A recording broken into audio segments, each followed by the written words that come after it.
Thank you for tuning in. We are Tristan and Michael, and you are listening to Fuse, transparent conversations for marriage, family, and relationships.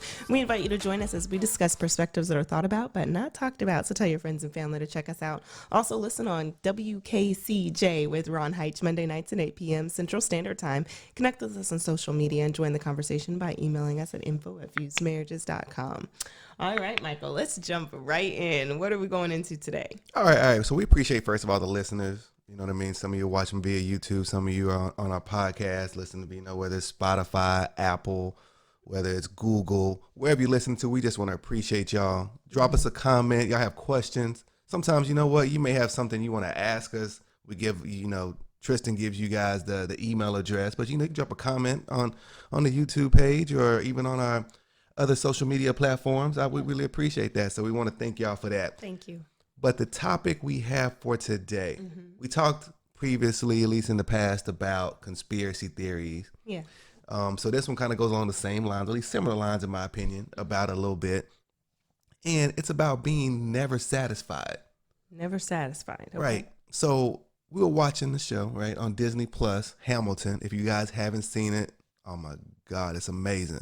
And first of all, you know what? We would have saw it live. I think we both in Los Angeles at the time. But we looked at those ticket prices. We were like, you know what? My budget, it couldn't stand it. Yeah. I'm sorry. I would have took you on a date there. We wouldn't even married then, but I would have took you. But I'm like, I can't afford that. It was high.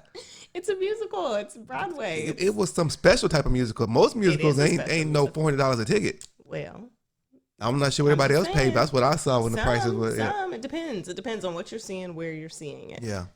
And where you want to sit. Right. And where you want to sit at. I think the nosebleed was $400. Okay, well, it's an amazing musical. It's amazing. So he going off on a tangent. Yeah. It's an amazing musical. Right. Okay. But what reason why I bring that into the focal point is because on Disney Plus we watched it, right? For what was Disney Plus, $9.99 a month, whatever it is, ain't even my account. Look at you. You really meant talking about finances, man. Well, I'm just saying, it's just like, hey, I won. I had to wait 3 years to see it, but I won. I think we were married at the time that Hamilton was in Los Angeles. Yeah. Okay. But that out. There's a particular part when Hamilton is, I don't know if he's just got married or about to get married, and he sings this track about never being satisfied. Him and the other sister. He was marrying one sister. Oh, Lord. Him and another sister were singing this track together. Man, I was like, I heard, I'm like, man, that is deep. It's a deep song. Yeah, you have to see it. It's actually the through song for the whole musical. So it repeats in different areas in different ways. Yeah, so it just stuck out of my mind. And like, you know what I mean? Stuck out of my mind. I'm like, okay, are we really like that, right? Do women see us that way? Because the sister said in the track, he said, I know you never satisfied. So my sister don't know that, but I know that. So the women see men like that and wonder like, man, is my man ever satisfied? Break that down. What do you mean by that? By satisfied, quote unquote. Right. And that can mean a lot of different things, right? Like, some people can say, that's all sexually, but it could be just beyond that, like about, never being content with a state in life for any reason, whether it's financially, content, whether it's sexually, content, whether it's like, okay, my woman, she's doing all these things. He not content with that. Like, is there ever a place where a man is like, you know what? I'm satisfied. I know, this may not be in place, it may not be in place, but like, I'm satisfied. Because I think your mother brought up a interesting statistic that she was talking about. She said that 25% of men cheat. And I was like, oh, that's like, you know what I mean? She mentioned that's 1 out of every 4. And like I said, I don't know if it was talking about, emotional cheating, physical cheating, or whatever. To me, they really can be all the same because really one lead to another. Because you typically just don't fall in bed with anybody. Most of us ain't, that type of person. We start with the emotional side first. Yeah. And then, get stuck in somebody's bed we shouldn't be in. Right? So I'm like, anytime I put that together with the Hamilton, I'm like, man, are men, are we like that? I know it's a men question, but it could be a woman can go to have the same issues.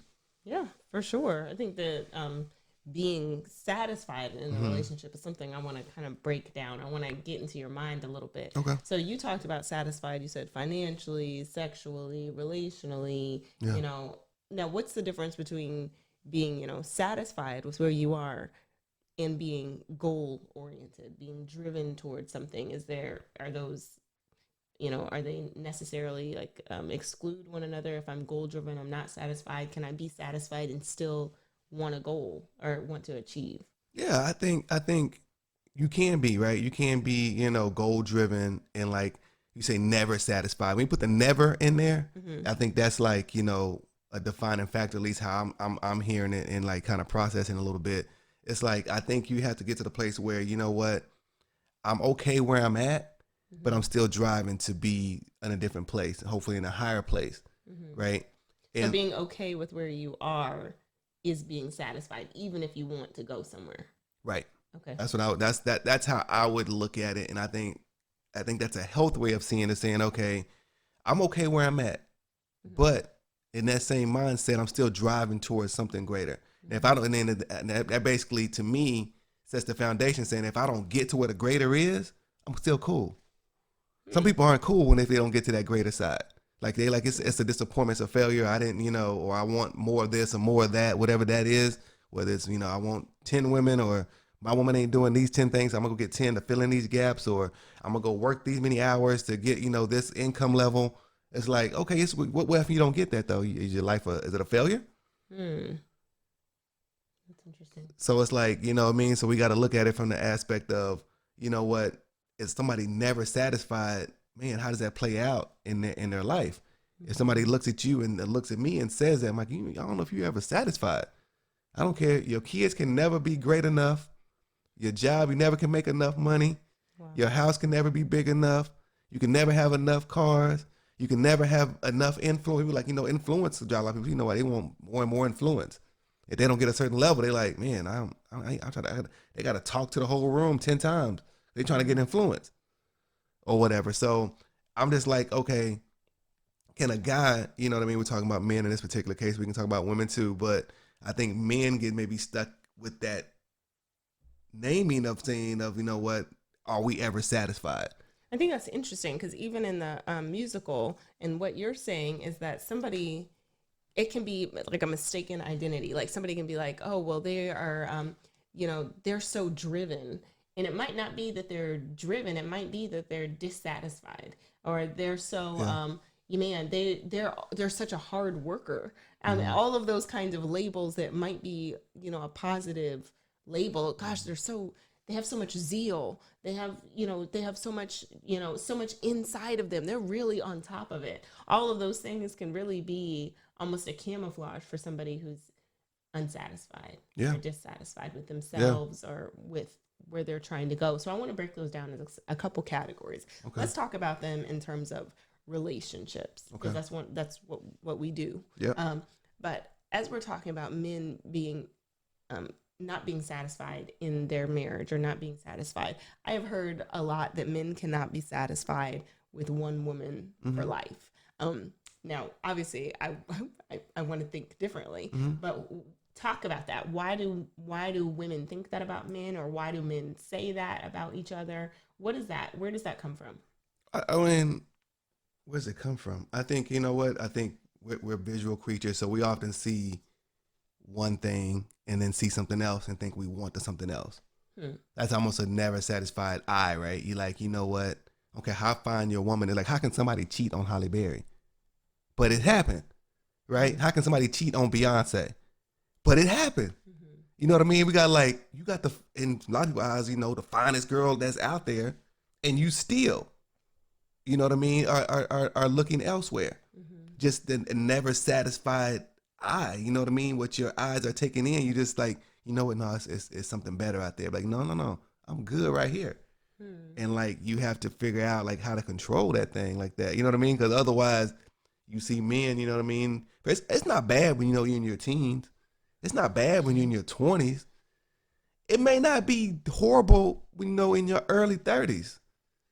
But by the time you get to the mid-30s, like, it started looking crazy a little bit. Like, okay. Well, it also depends on your relationship status. Like, if you 20s and married, it's bad. We ain't getting that. That's if you 30s and married, it's bad. Right. So it can't just be like, oh, well, he's only 25. Yeah, but he married with 2 kids. He can't be. Right. Well, I was talking about single people, but you're 100% right. If you're married, I ain't got nothing about it. You shouldn't be married if that's how you are, you know, navigating your life, and your eyes are driving that. You know what I mean? It's interesting because I think from a societal perspective, it's almost dismissed. Like, oh, that's just how they are. Oh, guys, they sow their wild oats. And this might get into a whole different thing. But it's not shamed or not looked poorly upon if a dude is like, got a bouncing eye. Even dudes will say, hey, yo, check her out. Or like, look at this. Or girls, and I heard this before I got married, and I just couldn't believe it, that so I don't want to get too far into this, but I have heard that if a woman has on a ring, she becomes more appealing because he knows that he doesn't have to take care of her. Because like, oh, okay. And I've heard the same for if a guy has on a ring, it means he becomes more appealing because that means to a woman that, okay, he's willing to commit. Like, he's a good, solid dude. If he's willing to get married, then he's probably a good guy, and he becomes more appealing. This is just like out of this world. But what do you think about that? No, I think. You think that's true? What? Yeah, I think there are some women and some men. Now, I think it's more prevalent on the women's side. Most men, you know what?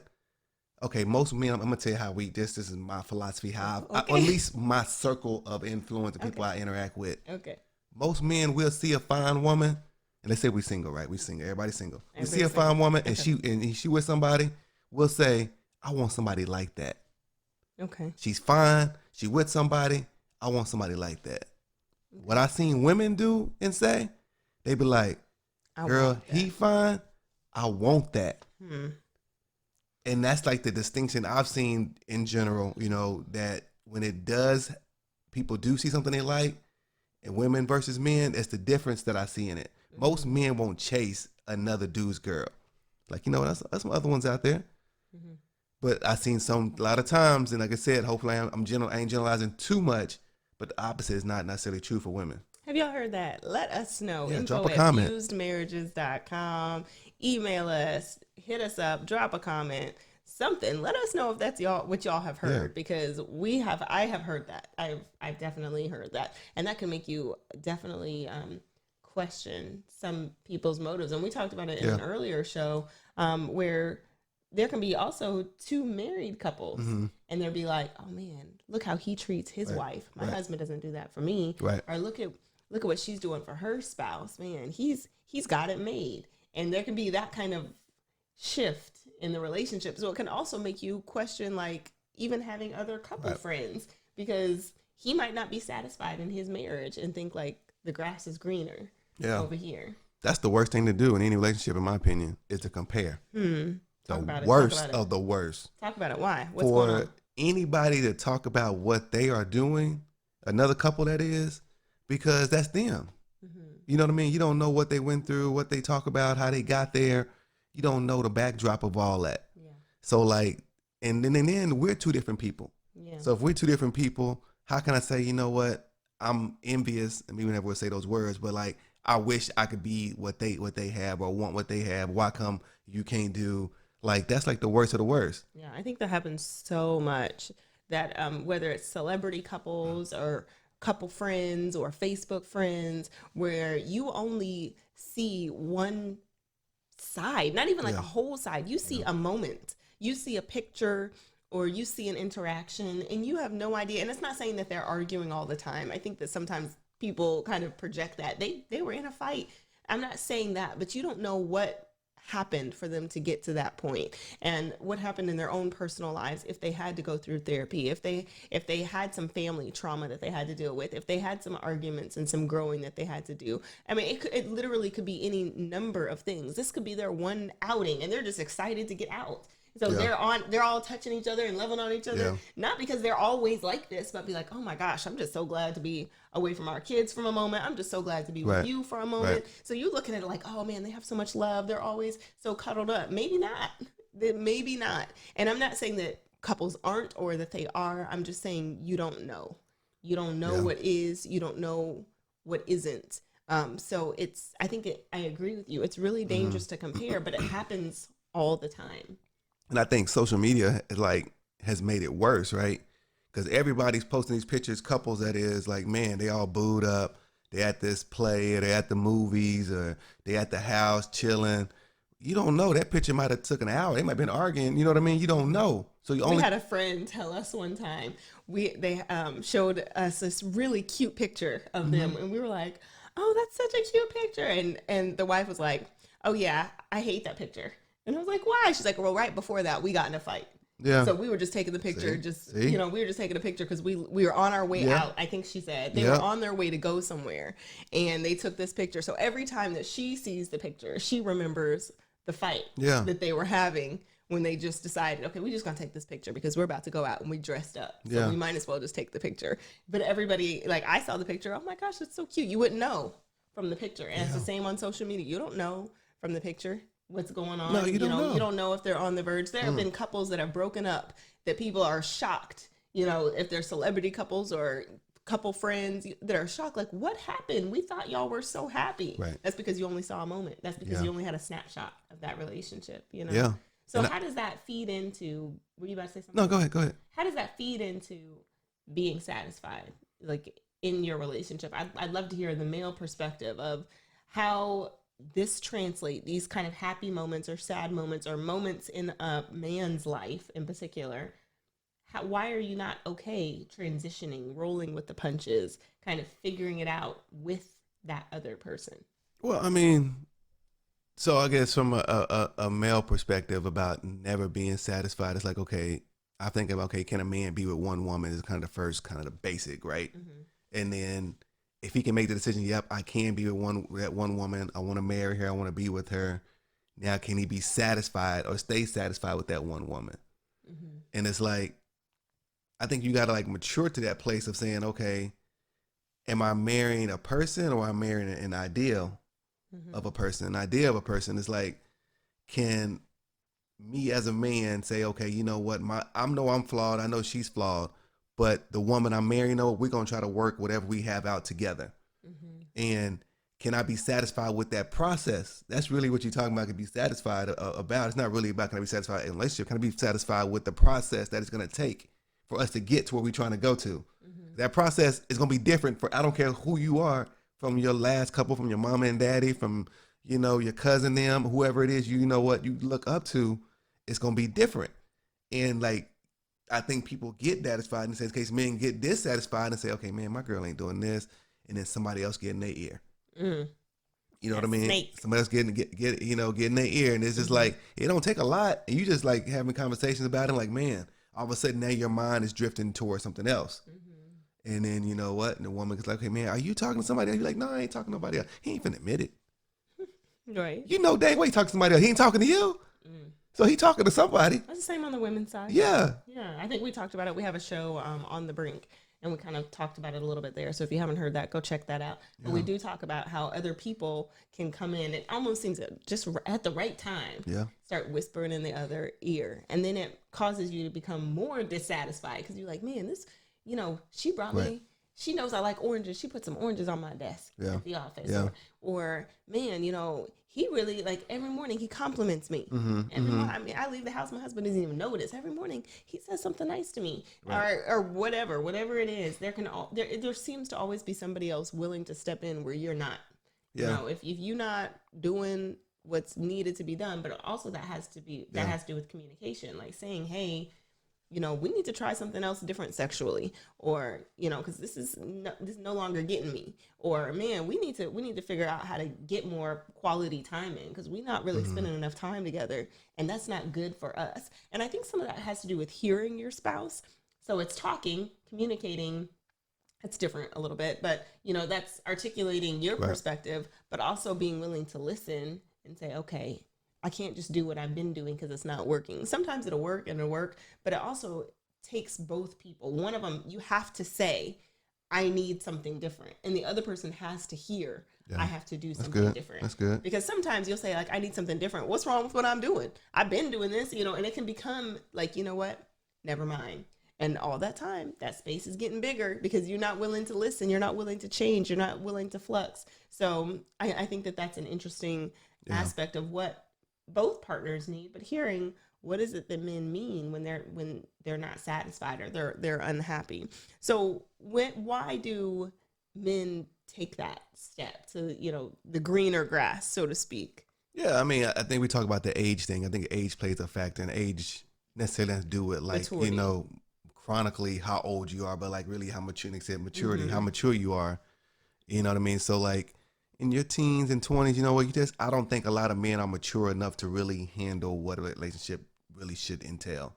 I'm saying relationship being a serious, committed one and a marriage.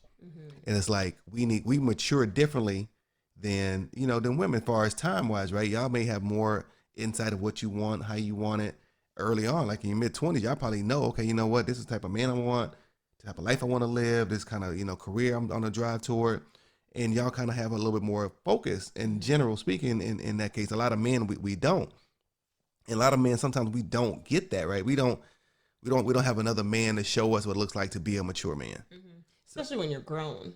Yeah. I've seen that a lot. Yeah. Like where you might, even if you have a dad at home or mentors, they kind of fall off when you get into your 20s. Like us as women, we might have other ladies that we spend some time around. We might have groups that we go to. We might have lady mentors that are still invested in us through our 20s and 30s. Men, once you kind of reach a certain age, they kind of like, all right, well, he's a man, he's grown. You figure it out. There are not a lot of 30 somethings that still are meeting for lunch with their mentor, and not a lot of mentors that are like, hey, I'm still going to invest in you well into your 30s and 40s.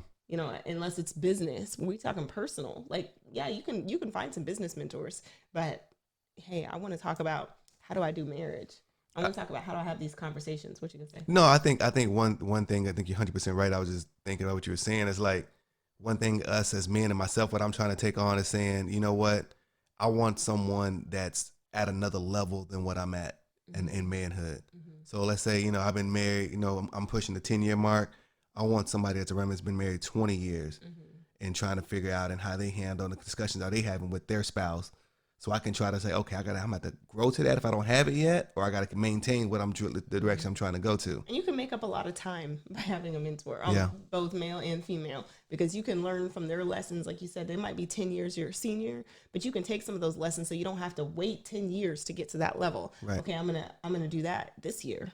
I'm going to do that now. I'm going to have some of those couples. That's why premarital counseling is really important because you can learn some things. You don't have to go to the school of hard knocks, you can learn now. And so I would challenge some men out there, don't just mentor the teenager. The teenager needs it, but look for the 20 something or the 30 something that also needs it. So we kind of talked a little bit about relationships. I want to keep going down that vein because we've talked before about peace, men needing, peace of mind or peace of presence. Talk to me a little bit about how that correlates with satisfaction. Just real quick, if you don't mind, I take a step back about the maturity piece. Is like, because I just want to kind of close up a thought, at least that I had anyway. Yeah. It's like, man, we got to make a choice, right? Are we going to be mature? And at some point, we age out, right? You get to the point where, okay, you're 40, you're 50, and you're not mature yet. You age out. And if you don't, and at that point, then aging out is not really a big deal. Then you got to be humble.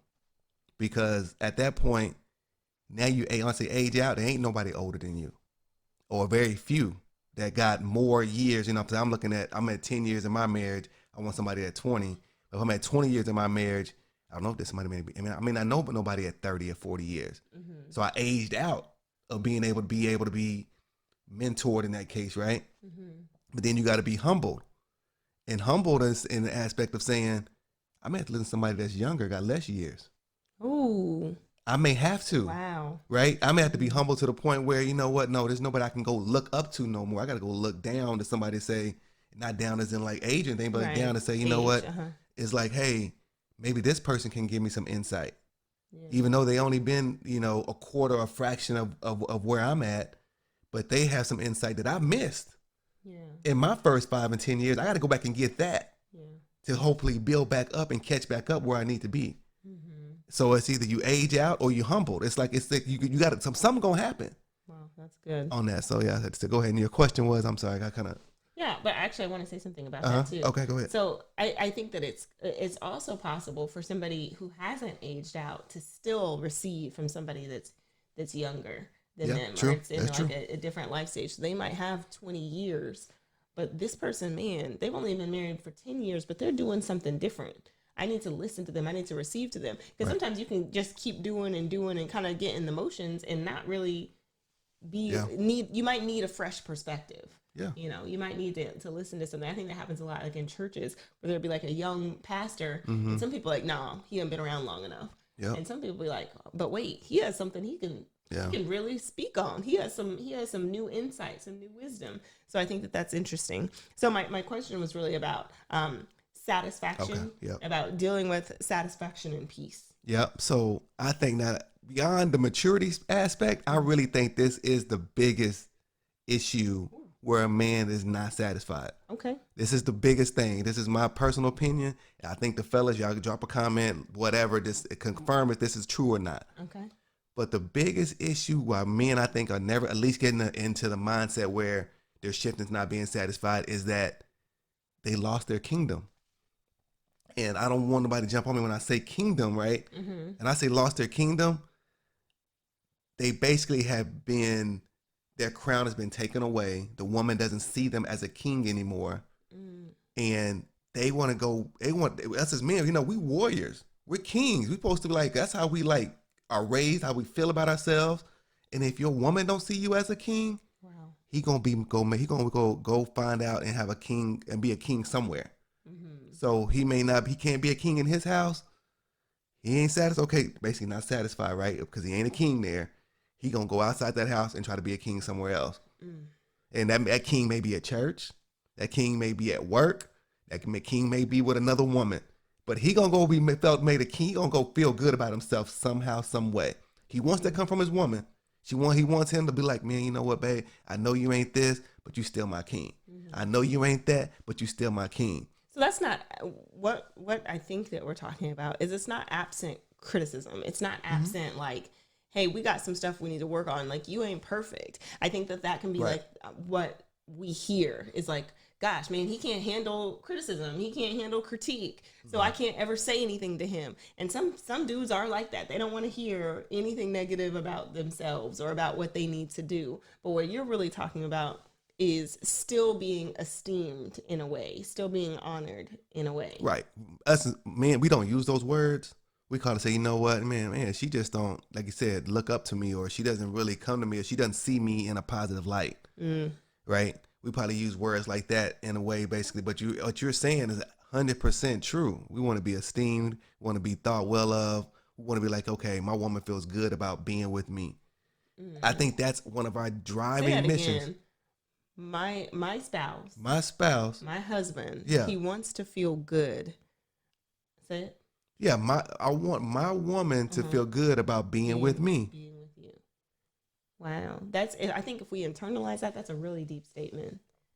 Yeah, I think it's I mean, it's as simple as that, but it's as complicated as that. Right. Because it's like life happens, right? And he ain't perfect. He flawed. He might have messed up or doing wrong things or making wrong decisions. But I think most men, they really want to have the right thing done.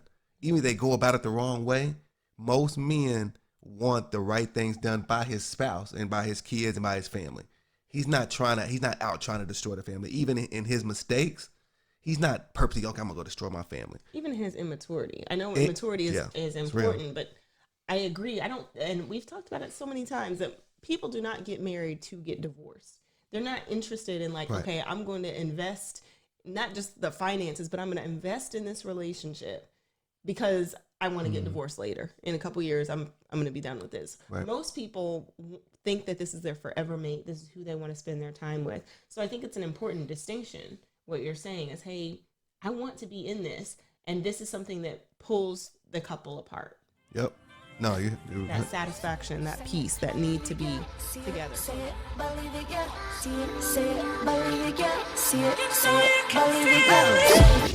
You're listening to Fused with Tristan and Michael.